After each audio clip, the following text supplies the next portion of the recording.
In the future mathematics, the symbol for consciousness is the circumpunct, a circle with a dot in the middle. And so that's a symbol for consciousness that will be used in the mathematics that will be built from this geometry. So you need to explain the symbol. It's the seed of a Julian-Mandelbrot set. A very complex infinite fractal patterns are built from this seed of the dot point inside this circle.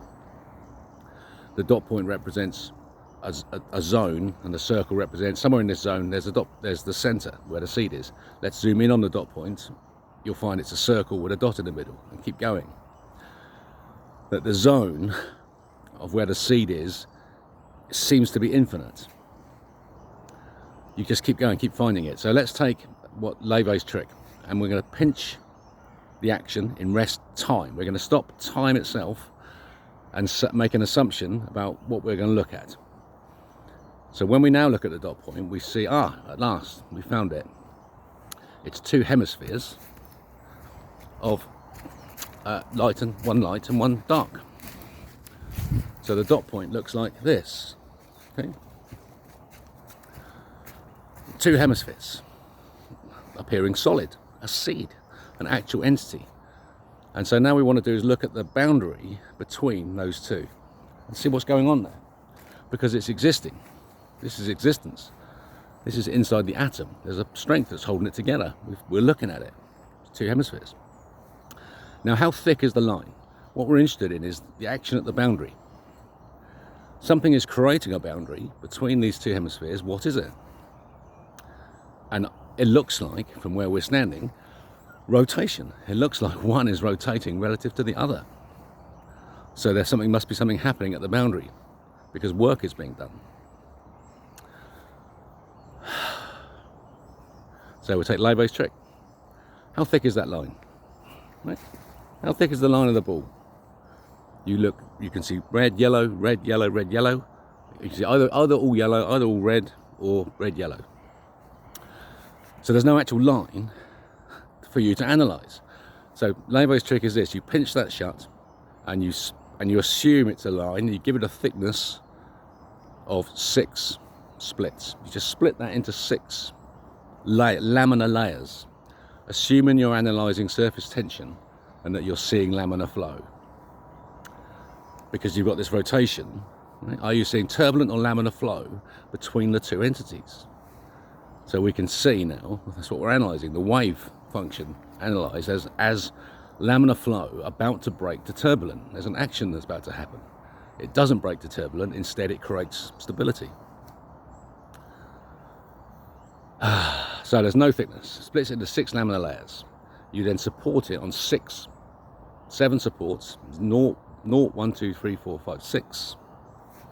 And you have a bar that's 6 pieces long, or 60 pieces long, if you like, because it's based on a hexagonal force field, 2-dimensional hexagonal force field, splits in 60-degree angles, and with bars of 60 units of length. That bar has the rigidity of light bending, so that the light expands from this seat now. This is the action. The pressure here is what you're actually observing is from the perspective of the light at last, not from the shadow. So picture the yellow as the light from that hemisphere explodes out as a spark in light fibers. Those light fibers have no thickness. They're based on the boundary, remember, so no thickness, but yet they exist. And they spiral up in force, but they're solid. So the spiraling force pushes solid light a distance in infinite time. Right? It's infinite potential. There's no travelling here. It exists there, then it exists at the boundary. When it exists at this is because when it exists at the boundary, it breaks, it fractures into a spiral, and now it has elastic property. So it was rigid, and it bent because it existed for a duration in time, because the centre was rotating. That rotation puts a bending force on that light. It can bend a little, and then it fractures. That sets the limit. It becomes elastic, and it stretches a bit further. that stretching a bit further causes momentum on the center of the seed and pushes it round a bit further. So the mechanism of the hemisphere sustains itself in a laminar flow. And then, so in the center now of this model, you've got the two hemispheres. See them as the phases of the moon, see them as our atmosphere. Now, at the center of that mechanism lies the time particle, and this is Max Tegmark. So the cosmic microwave background has a, when you split it for dipole magnetics and look at temperature variations, you see a pattern, and it's a yin-yang in the cosmic microwave background. And that yin-yang exists at the center around the two-dimensional equatorial yin-yang of black and white. Simply that, and that's rotating at the speed c, related to the length and the elasticity and plasticity of this mechanism. Can you see it now? The size of it, the dimension of it in space, is relative to its dimension in time. Meter squared per second squared, the surface tension of the cosmic microwave background. It's a film of oil, the thickness of the spectrum of light. The wavelength, that's all it is. Just pure wavelength, pure resonance, pure force. And it has a thickness like a wave, imagine it like a veil, the thinnest possible veil. It's 1 point something times 10 to the 139 meters away, according to Ross. And that makes sense, because the only thing that sustains that film is its surface. It's a sphere. If it was flat, it wouldn't exist. So when it gets to that size is the moment when it should forget that it's a sphere, and it thinks it's a straight line, a flat area. And there's the balance of the outside dimension. Now that tiny break on the outside causes that's the distance the light fibers can travel. That pushes back, causes a resonance in these. So the resonance of the colors on the surface cause a resonance in the light fiber, causing different mass densities and different time gradients. Mass densities and time gradients is what is created. And the key one is here, where we switch the transform from meter squared to second squared, go second squared to meter squared, we transform it back to second squared in life by breath. Yeah, there's a transform, final transform, and then that's what, so we add positiveness, positive energy in every breath, and we pump up this wafty veil, which is all that distance away. So finely balanced, just needs to be positive. To remember, oh yeah, I'm a sphere, expanding. Oh yeah. And that's slime mold. So slime mold exists there, it's the nuclei, that's the multiverse. That's how many. They are infinitely tiny windows, hexagonal shaped, creating a flower of life force field around the hexagonal structure.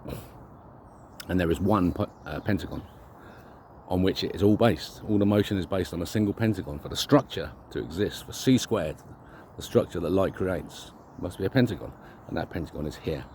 It's Vitruvian man, it's man.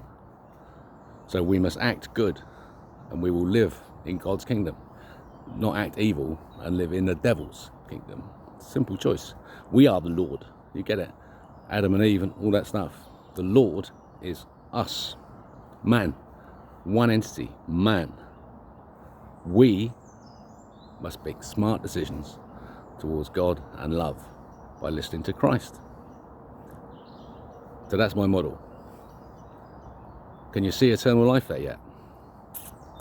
Your existence is just surfactants on, you've grabbed yourself, you're slowed. I'm holding back. Look at the swing I'm getting. Wow.